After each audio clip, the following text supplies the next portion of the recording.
Hello, and welcome to another edition of Rail Rangers on the Road. The Midwest Rail Rangers, our 501c3 nonprofit organization, presents onboard educational programs across the Midwest. You may have caught us on the South Shoreline, between Chicago and South Bend, Indiana, aboard the Sky Parlor car at the Wisconsin Great Northern, on an Amtrak charter organized by the 20th Century Railroad Club of Chicago, on private rail excursions featuring heritage equipment, and at various outreach events such as Train Fest and Mad City Rail.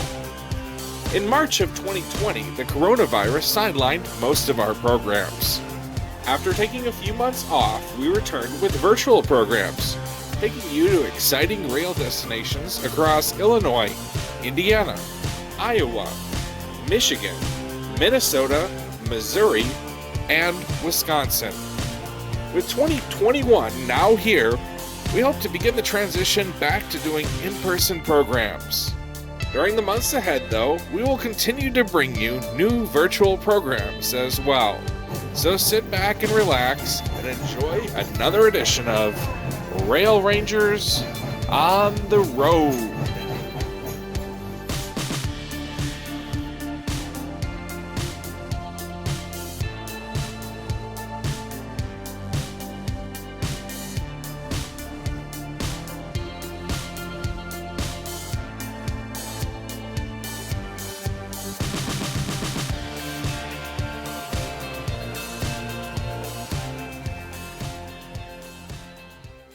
Well, hello, everybody, and thanks for joining us for another Midwest Rail Rangers program.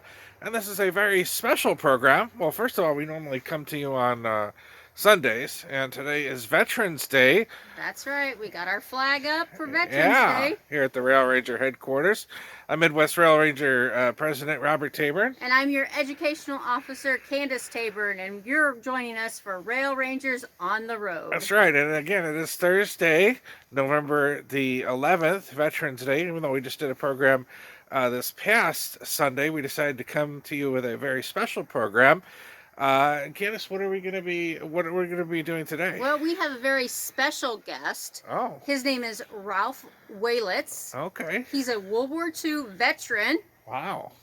He also received the Purple Heart. Wow. But he unfortunately lost his arm in Italy during that time. So yeah, he's almost 100 years old, and we had the chance to sit down and talk a little bit about troop trains. And his experience about riding trains, and a little bit about his tour of duty in Europe. He currently lives in central Wisconsin, and so here's our sit-down interview. And again, thank you for everybody, all our veterans out there who served. Thank you for your service. But a lot of people might not know, you really are a war hero. You served in World War II, Purple Heart. Yeah. Well, first, we want to thank you for serving.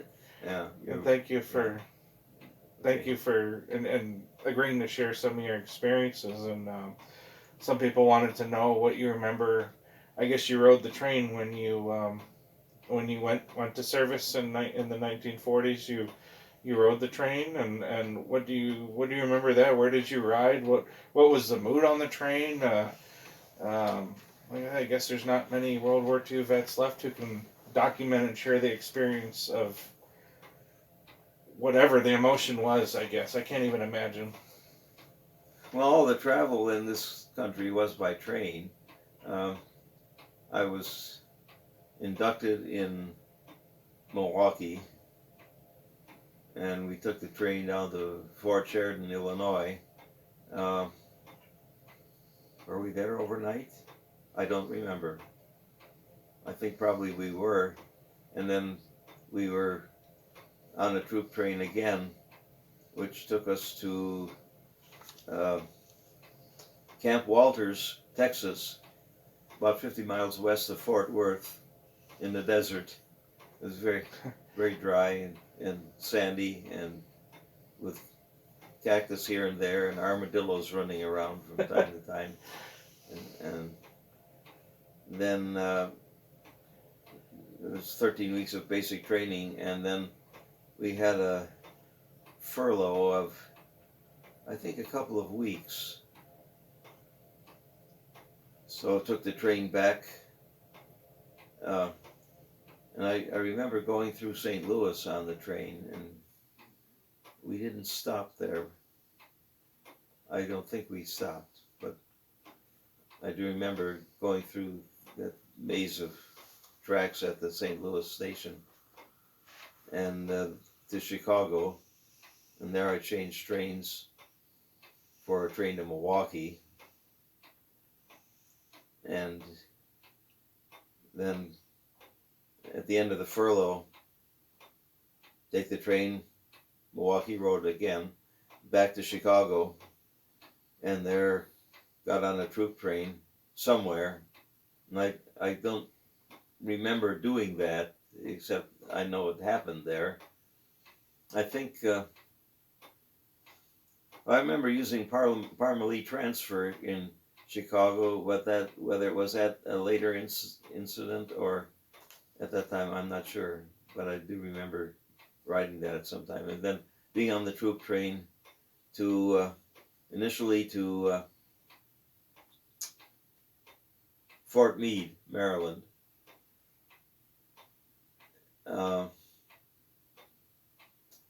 Was there, I don't remember, a couple weeks or so maybe. Then, while there, I would get a weekend pass to go to Washington. Being in Washington was pretty exciting, so I get there and wandering around. Got to see the Capitol and the monuments. Yes, and Yeah. in fact, I remember, I think I went to a movie and saw the first release, brand new release of the movie For Whom the Bell Tolls, in a very nice, very plush theater in downtown Washington. Mm-hmm. And after that movie, I'm out walking around just looking at stuff, and I decide to walk up to the Capitol building. And I'm getting fairly close to the building, and all of a sudden, a soldier comes toward me. Were you in uniform? Oh yes, absolutely. Oh, yeah, you had to be in uniform all the time. Oh. And I don't know what the rule is now, but at those years, if you were in uniform, if you were in the military, you wore your uniform always. Okay. Even if you're home on furlough. Really? As I recall, you were expected to stay in uniform. Okay. I'm approaching the Capitol, Mm-hmm. and this fellow with his rifle comes marching up to me in a very threatening manner, or at least that's what I thought at the time, but he was very military as he came up to me, and he gets a few feet from me, and all of a sudden he stops and relaxes. He says, "Oh, I thought you were my commanding officer. I was in the bushes having a smoke." So what was it like to ride on a World War II troop train? Was it all coach? Was it sleepers? Or if it was coach, no sleepers? Was it worse than coach? Like No, it wasn't. I don't remember anything unpleasant about the train ride. Okay. I do remember if the train stopped anywhere, there would be people outside handing you coffee through the window or stuff. And one thing that I look upon now as a bad thing, a very bad thing, almost every time I got on a train, somebody was standing there handing me a carton of cigarettes. Different era. And the cigarette companies would run big ads in the magazines. This week, Camel Cigarettes has given 50,000 cigarettes to our boys in uniform. But back then we didn't know We didn't and know all the. what was Camel Cigarettes doing? They were getting as many young boys as possible hooked on cigarettes. Ah. So were the trains all? Were they just coach seating then? Even though I would imagine between Chicago and Texas, it would be an overnight at least. It was overnight, I'm sure.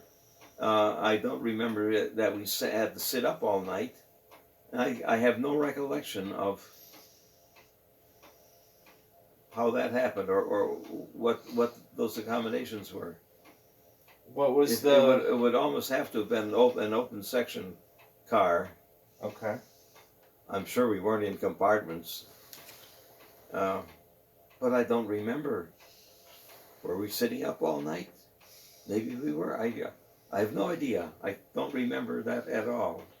What was the do you remember the mood of both yourself and all the, I mean, I would imagine it would just be a mix of fear and maybe a little excitement. I don't know, what was the mood of the troop trains? I don't recall any sense of fear on my part, and I don't know about everybody else, but the mood in general was kind of optimistic and what's going to happen next is, and they're expecting it to be something interesting.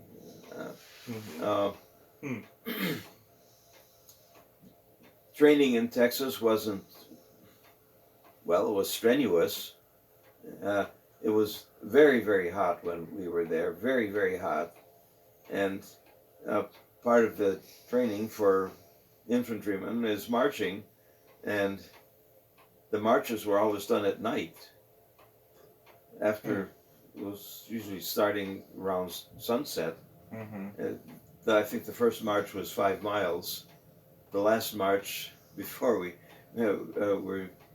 were finished with our training was 25 miles, with full field packs, belts, bayonets, rifles, everything. Wow. 25 miles. We'd march 50 minutes, rest for 10, march for 50, rest for 10. And we're hiking on roads that were essentially nothing but sand, kind of wheel tracks in the sand. And as military marching always is, except in parade marching, that sort of thing, one column on each side of the road, and you're spaced out 6-8 feet between men in a column. I remember once marching along, middle of the night, and an officer is moving back from the head of the column toward the rear, and I see him marching. He's going to pass me and walking back from here. And when he begins to get near us, the man marching in front of me heads off into the center of the column to approach this guy, and slammed right into him. He was asleep. Sound asleep, marching. He kind of veered out of the path. He was asleep. He received some very unkind words from that officer that he ran into. He's kind of back in the line. And you saw service and Purple Heart service in Italy.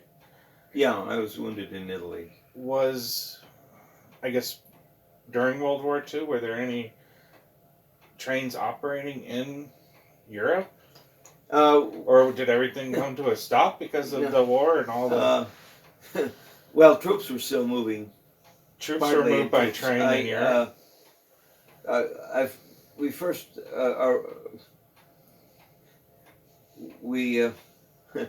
Trains, I mentioned getting to Fort Meade, Maryland.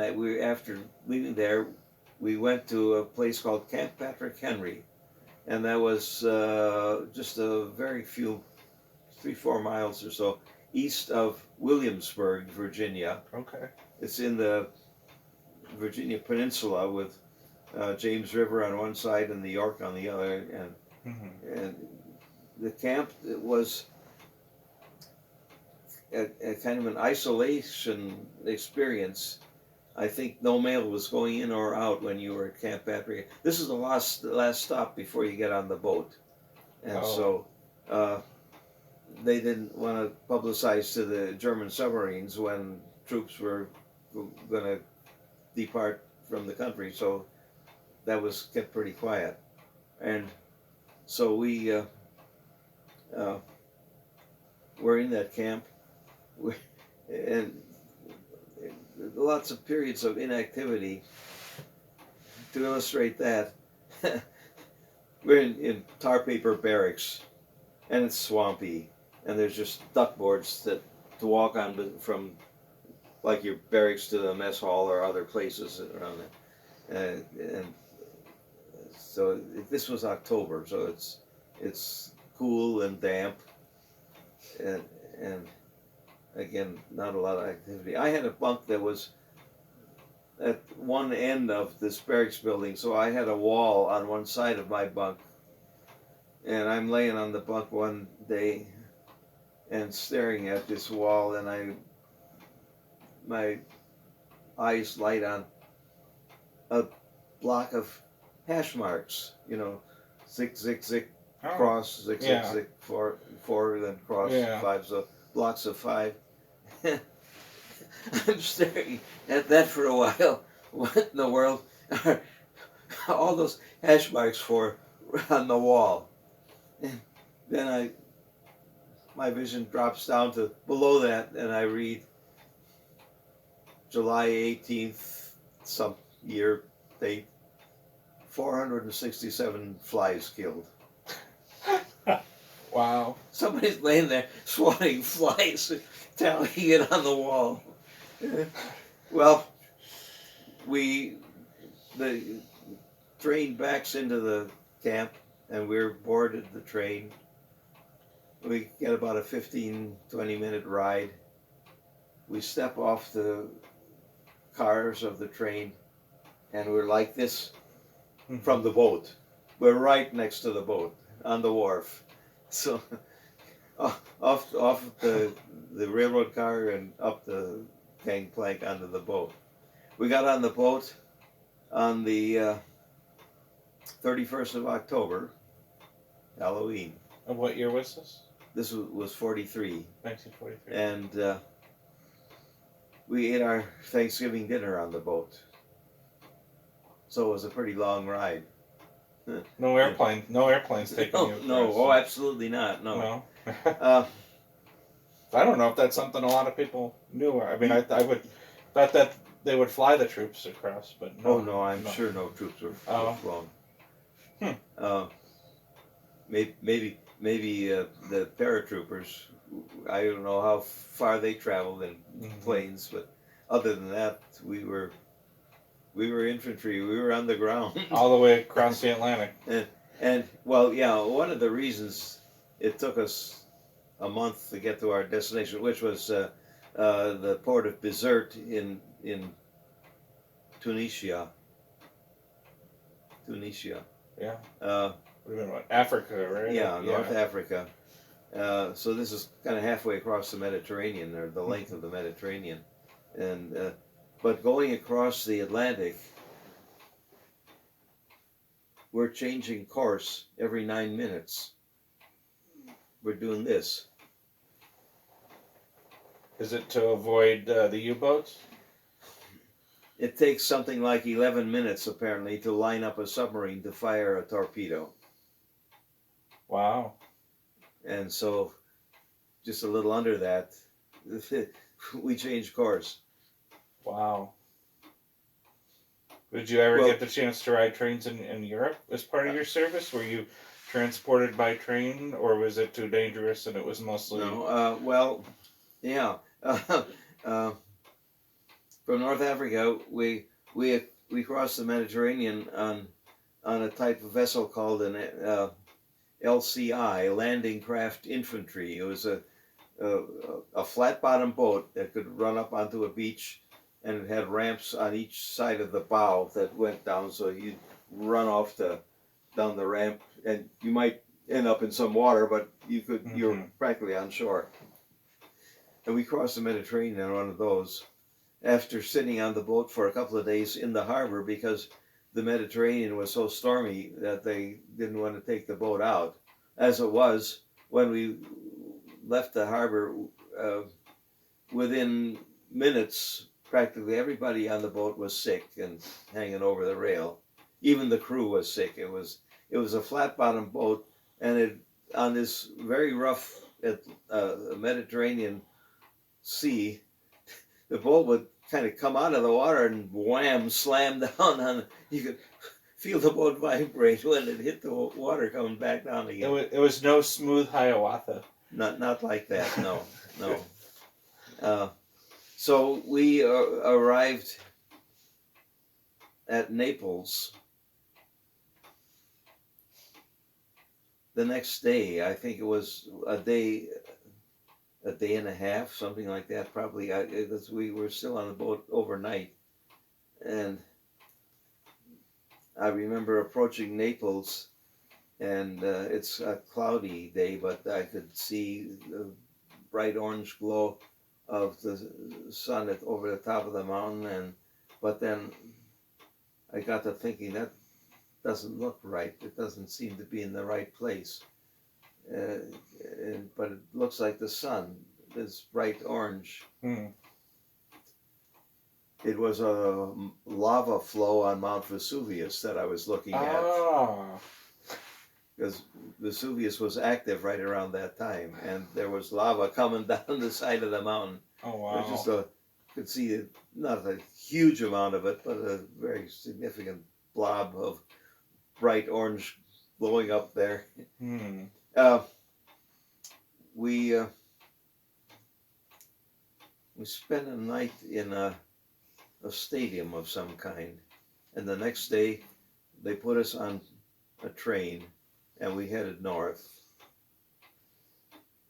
and went through railroad yards, and every piece of rail that I could see in that yard had a chunk of steel torn right out of the rail. There'd be a gap of, I don't know, about like that. Was that to prevent the Germans from using the rail lines, or did The Germans were trying to prevent us from using that line. Oh, The Germans, so Germans did not them. Much before that had retreated from Naples. Oh, okay. Wow. and so they, and I don't know how this was done, but every length of rail had a chunk of steel torn out of it. Oh, wow. And so we rode the train for quite a few hours, and eventually we stop. We get off the train, and load us onto trucks. 6x6 trucks, 6 wheels on the ground, 6 wheels powered, and I think they're mostly Studebakers.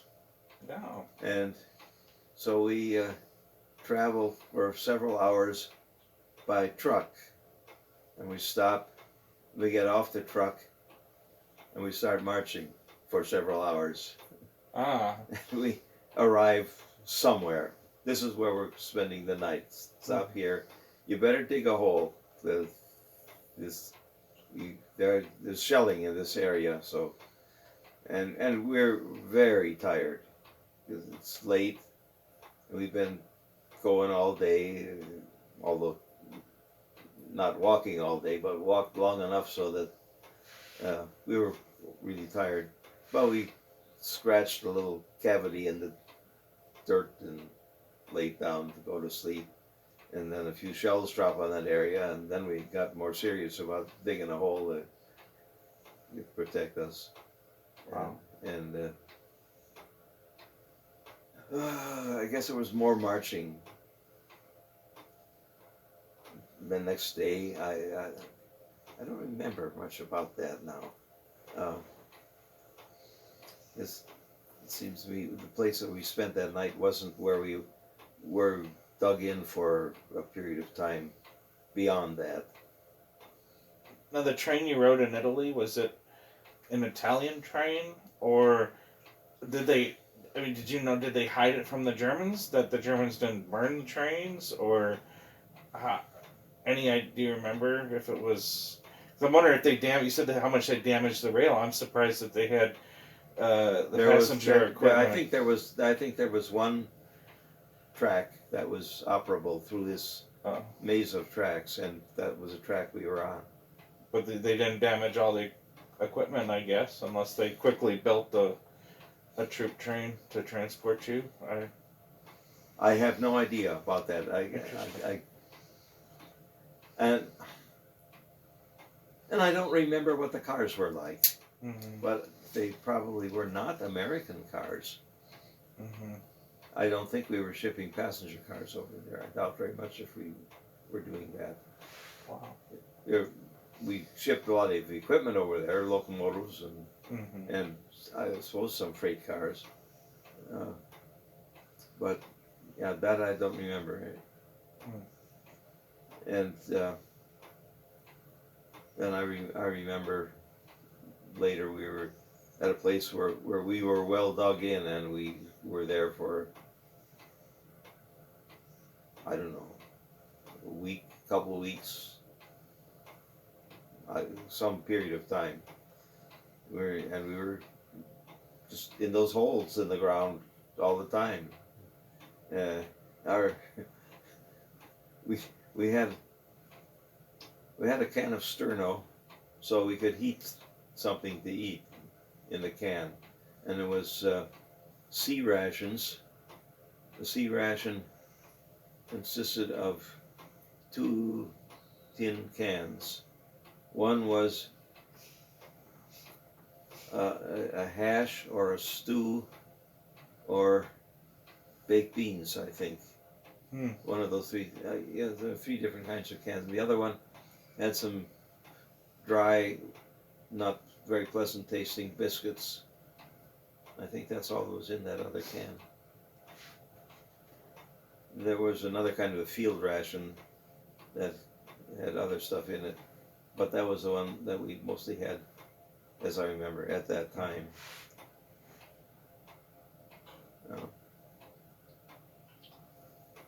And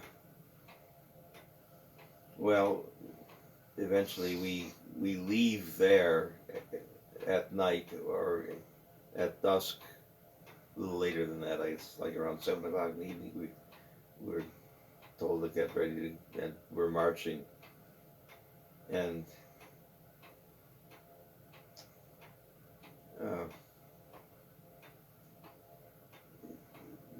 the shells start dropping on us in that march, as I remember. And one of them landed fairly close to me, and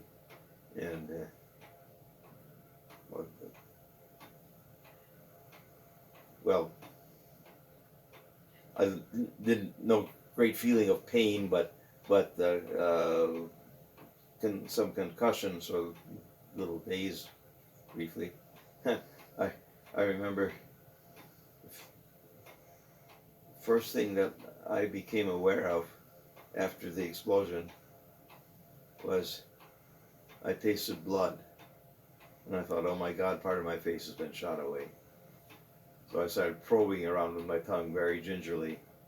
It turned out that a very tiny shell fragment had penetrated my cheek right here, and eventually it came out in my mouth when I was eating lunch one day, and I got this little piece of steel in my mouth. I still have a shell fragment in this finger, and I have a couple in my back. And a couple of years ago, I had a wisdom tooth removed, and to do that, they do some very tricky X-raying of your head and face. And the doctor, it turned out, was somebody who was quite a World War II enthusiast. And so in this interview I have with the doctor before the surgery, on a different day, in fact, we're supposed to be talking about the surgery, but he wants to talk about the war. And so we're talking about the war, and I'm telling him that I went in and that I've had a shell fragment go into my cheek. Mm-hmm. And he says, "Oh, it's still there. Here it is on the X-ray." Wow. And so it was. But I got a piece out that I found in my mouth when I was eating, and got rid of that. But apparently another one had also gone down. It's down in my jaw, below the jaw, down here somewhere. Wow. So I never even knew it was there. Well, thank you so much for serving. I know everybody watching, when we country is going through a lot right now, the last couple of years at least, and kids these days are looking for heroes, and I say they don't have to look very far. Well, So thank you for being And- part of the greatest generation, and talking about not only trains but also the realities of what World War II was well, like. hero's exaggeration. There's nothing heroic about somebody dropping a bomb on you. You know, Well, and you're the victim of circumstance. But yeah. All right. Well, To my relief and surprise, help wasn't very far away, and I guess a number of people were saying, I'm hurt, or help, or something. And the medics would show up pretty quickly with a stretcher and haul you off. And they'd put us on a stretcher and lay it across the bonnet of a Jeep or on the back of a Jeep. So I think Jeeps generally carry just two. And the Jeep would take you back some distance away from the combat where the action is, and take you to a battalion aid station. And the job at the battalion aid station is primarily to patch you up enough to keep you alive until you get to the hospital where they can do more serious work. Well, I think the trip from the battalion aid station to the hospital may have been in an ambulance, but I don't remember that for certain. I'm pretty sure it was in an ambulance. But I was wounded early evening, and we arrived at the field hospital the next morning about dawn. So it takes all night before I really get to a hospital. They bring me in on a stretcher and slide me onto a table of some kind, and they have X-ray equipment, and they immediately start taking pictures from head to toe with the X-ray equipment. They pull away the X-ray machine and slap on an ether mask, and then you're out. And so they don't waste much time, get going on making whatever repairs they can make, or do whatever they have to do. So I finally wake up in the hospital. It's a field hospital. It's like the hospital you see in the MASH TV series. It's a tent hospital. And as I woke up, and my recollection is that through some opening in the tent, I could see the rosy glow of the setting sun. So I'm out all day. And then I hear a voice say, "He's waking up." And somebody comes over and gives me a shot and puts me to sleep again. So I'm awake for part of a minute or so, and then I'm asleep. So then it's the next day, I finally wake up again in the morning, and the doctor comes around and says, "You know what we did in the operating room yesterday?" Well, no, I didn't know. And, I had felt around bandages. Well, I got flesh wounds all over the place on this side, in the arm here, and shoulder area, and then as I said, I got some shell fragments in my back, so sprayed with shells all over, shell fragments. Not shrapnel, that's something else. This is shell fragments, an explosive shell that explodes and shatters into lots of little pieces of hot, jagged, sharp steel, which can slice through skin and through clothing very readily. Well, so I'm feeling around and it's all bandaged and bandaged, so I think, well, I must have broken the arm or something there, so there's bandages around that. And then doctor, I say, no, I don't know what happened, so he says, well, we had to take your hand off your arm. They said it was so shattered by the shell fragments that there's no way it could be preserved, put together. So we had to amputate. And then he goes away, and I'm supposed to talk to another soldier, and leaves me to think about that for a while. And then somewhat later, I don't know what the time element is here, but not a long time later, but sometime later, a fella comes through the tent. He's got a whole armful of Purple Heart boxes. They come in a very nice box, and he's passing those out. I have to kind of giggle when I watch the television and they have elaborate ceremonies. That's what I was wondering. Presenting this Purple Heart medal. Well, that isn't the way it was in real life. They just he walks down among the bunks and hands them out. So it wasn't like presented by the president or vice president, or no? No. He's probably a buck private, or maybe he was a sergeant. I don't know, but he was an enlisted man handing out these Purple Heart boxes, and you open the box and you get to admire it for a few minutes, and then a lady from the Red Cross comes by and says, "I'll take those from you. I'll send them home for you." Oh. So you look at it for a few minutes, then they take it away again, and they send it home for you. Do you still have it? Oh yeah. The Purple Heart. Oh, You still have it? I couldn't put my hand on it right on this minute. I think I know where it is, but Huh. and I have shown it to classes when I've done those programs. Well, I'm in the field hospital for a couple of weeks or so.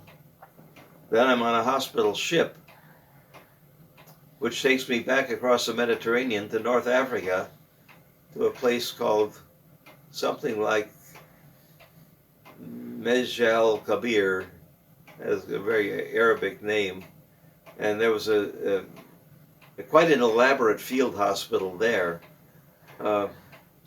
and that's where they do what they call the secondary closure, because when they do the amputation, they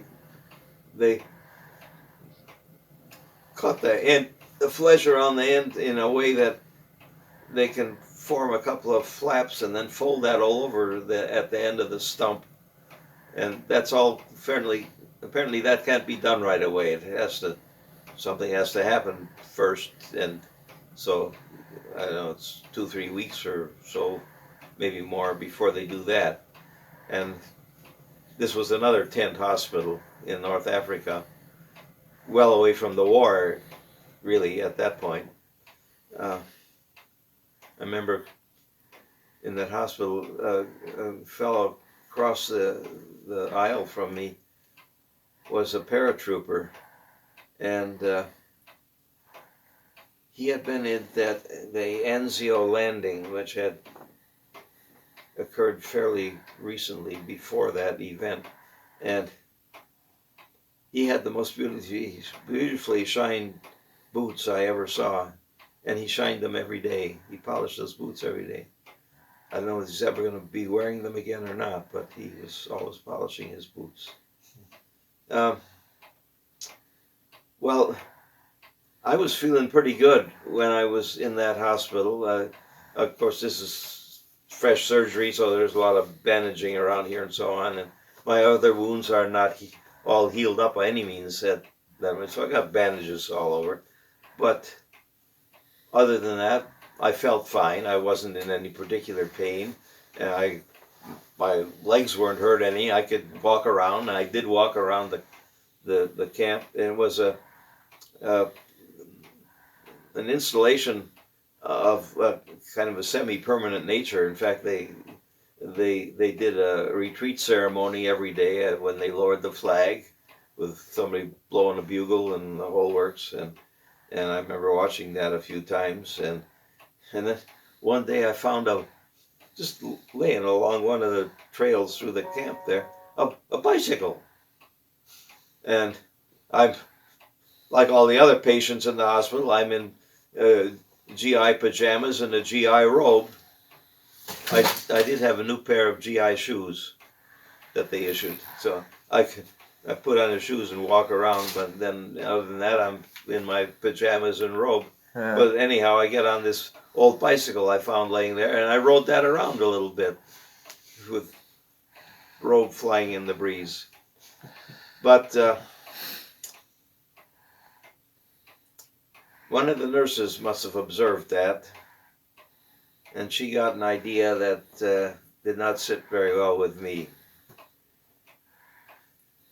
One day she says to me, we're going to issue you a mess kit, and you can go to the mess hall and take your meals there from now on. I said, I'm not going to do that. Well, yeah, orderly will bring you a mess kit shortly. And he brings in the mess kit, and I throw it on the floor under the bunk. And then at the next mealtime, the orderly comes in the tent and he says in a loud voice, somebody in here's not supposed to get a meal anymore. Who is it? Nobody knew. You think. And so I got a meal, and then they ended up one short. Well, that only happened for one meal. The next meal, they don't bring me a meal. Hey, you want my bread? Hey, I'm not going to eat all of these potatoes. You can have the potatoes. You can have my dessert here. I don't want this dessert. You can have that. I had more food when they weren't serving me than before. I was getting piles of food. And that went on for a while. And then the supervising nurse comes in. You know, you could really be a little more cooperative, and nurse so-and-so really means well, but in issuing you this mess kit, but you know, you're just not participating, not cooperating well, and this would really be the right thing for you to do. And it goes on, and I said, I'm not going to do it. And then a male officer comes and sees me after that, and the same thing, and and I say, I'm not going to do it. And eventually I start getting trays again. I still have the meal ticket that they issued me, unmarked. Yeah. But I understand now better than I did at the time what was going on in my head. And you know, losing an arm is not a small thing, and No. It's a very life-changing experience, and it's scary. It's a scary feeling. And so the idea at the mess kit, where I go through a chow line, can I do that with one hand? What do I do with my coffee? How do I manage that? And what about knives and forks? And I didn't even know where the mess hall was. I couldn't have found it unless somebody told me.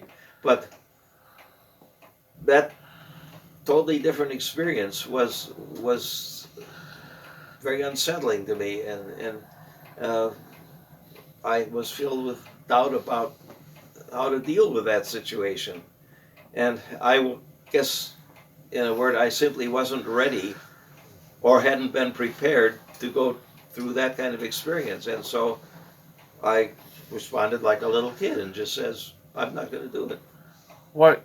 Not to put you on the spot, but what? No matter how you lean politically, and we're not going to get into that.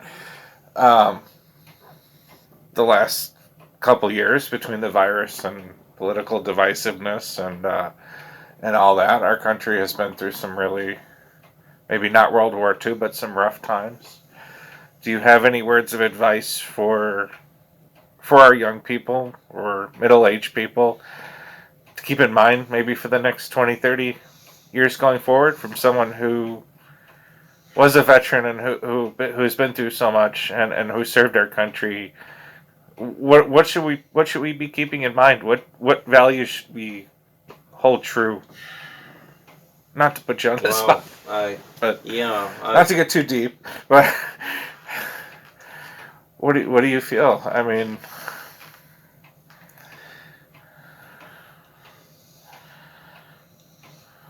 that's that's a tough one. I'm not very good at giving people advice, although sometimes I give high school kids advice. I think everybody, you're 100 years old almost. I think any piece of advice you should you should we should all listen to. Well, in the current situation with the virus thing, we're getting advice. We're getting conflicting advice.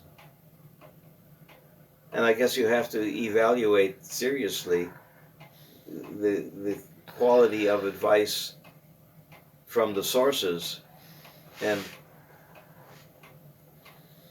if you're getting some advice from a politician and you're getting some advice from a dedicated professional doctor who devotes his life to studying the kind of illness you're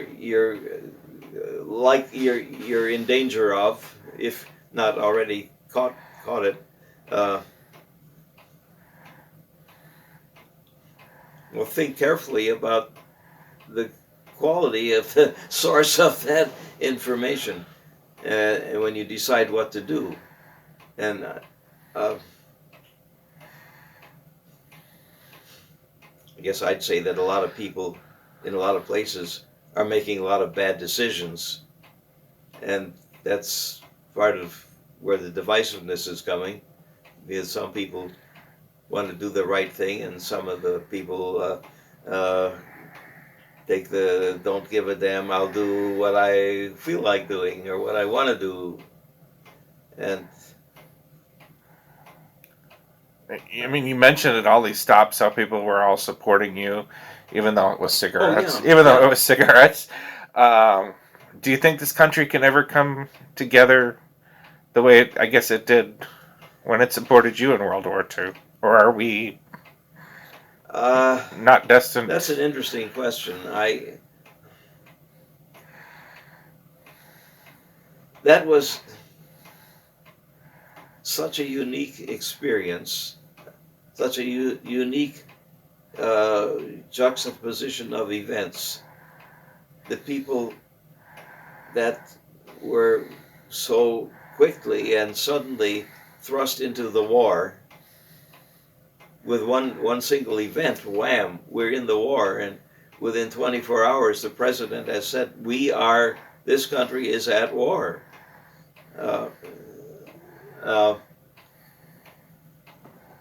The people that experienced that are the people that had been struggling for a decade with the worst economic collapse we had ever had in this country. And so it's kind of a double whammy that expression incidentally comes out of a cartoon that was popular in the comic strip in the papers in those years. The,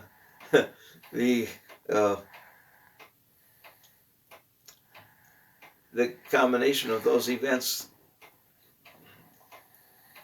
surely did something to the people that were living through those experiences, and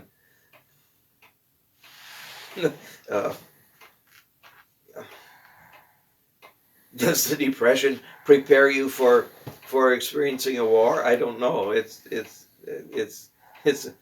they're totally different types of experiences, but yet they both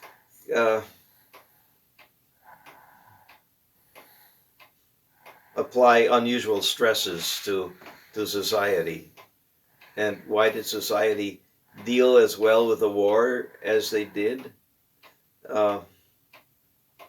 Maybe the war felt like a relief from the hardship of the Depression. Because all of a sudden, if you're in the army, you get paid and you get fed, and so the stresses of not having enough food or enough clothing are suddenly gone. That's all. Is that how you personally looked at it? What? Is that how you personally looked at it? A little bit or not? I'm sure I never thought it through to that extent. No, Yeah. Well,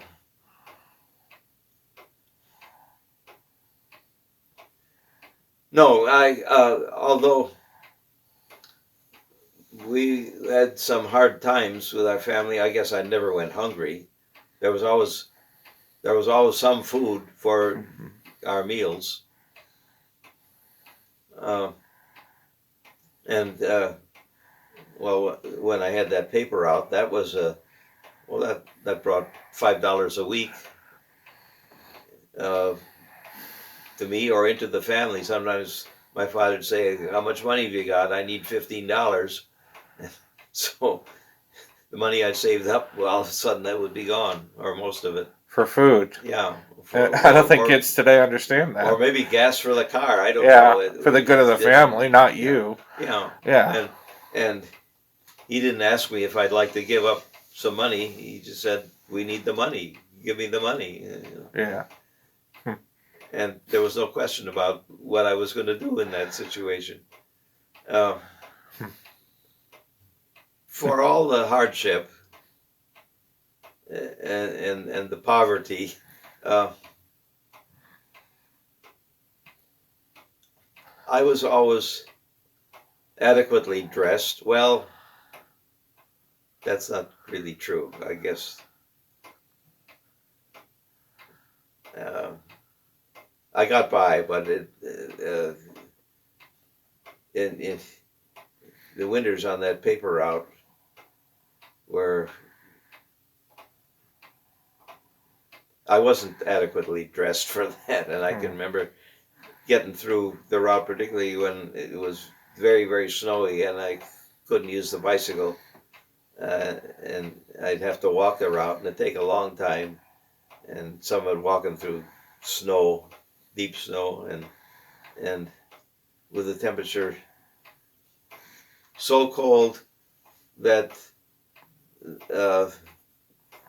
an icicle would form on the end of my nose.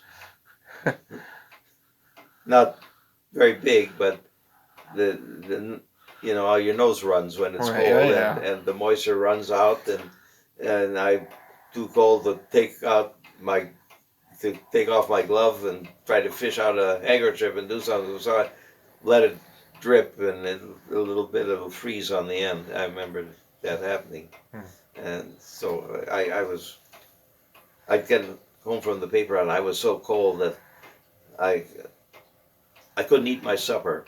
My mother'd say, "Hurry up and eat your supper. We're all through already." And I'd say, I can't eat yet. I'm too cold. I just don't feel good. And it'd take me a half hour to warm up, and then I'd eat my supper and be all right. But that was... But I guess I never felt that I was... I guess I never thought about being undergoing a particular hardship. I never thought about that. That's just the way it was, and so I accepted that.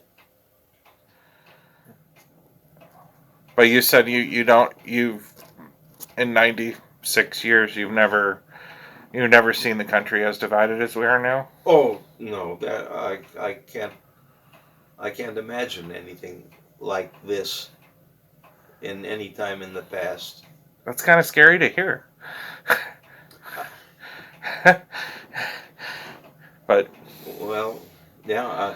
Now, it'd be interesting to talk to my friend who's a professor of history down in Warsaw, Brett Parker, who is very knowledgeable about all of American history, and I wonder whether he would have any different answer to that question. yeah, If I think about it, I'll ask him. yeah. We get together every week. Do you ever what is, I guess when you think about the future of the country, is it scary? Is it hopeful? It's That- scary. Yeah. It's scary. I'm worried, very worried, and very uneasy. Have you met any celebrities when you were doing all your train riding? Or political, entertainment? Anybody really famous? I don't think I've ever met anybody. I did once see an ex-president from fairly close up.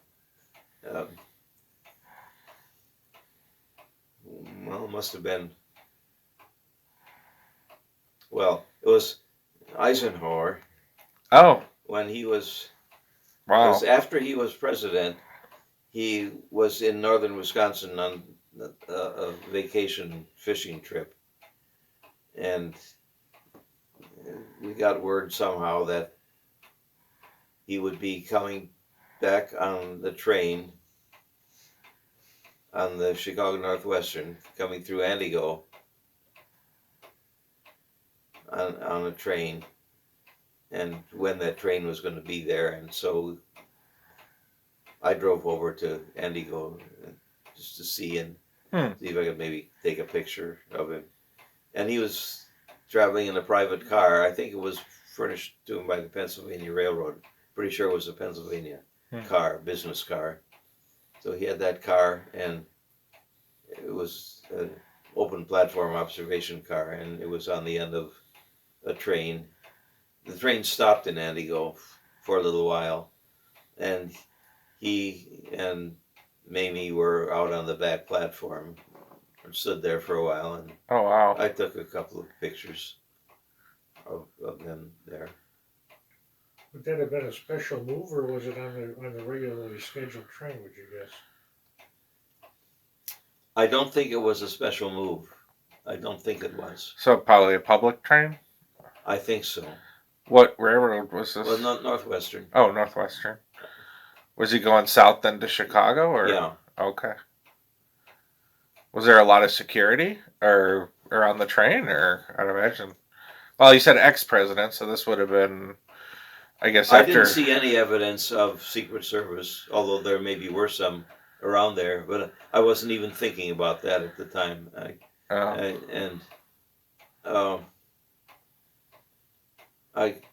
I guess we didn't think so much about security for public officials in those years. I guess that was before Kennedy, huh? Well, So, yes, yeah. yes, well before. Hmm. But would there have been any Secret Service in the crowd? I don't know. Hmm. I have no idea.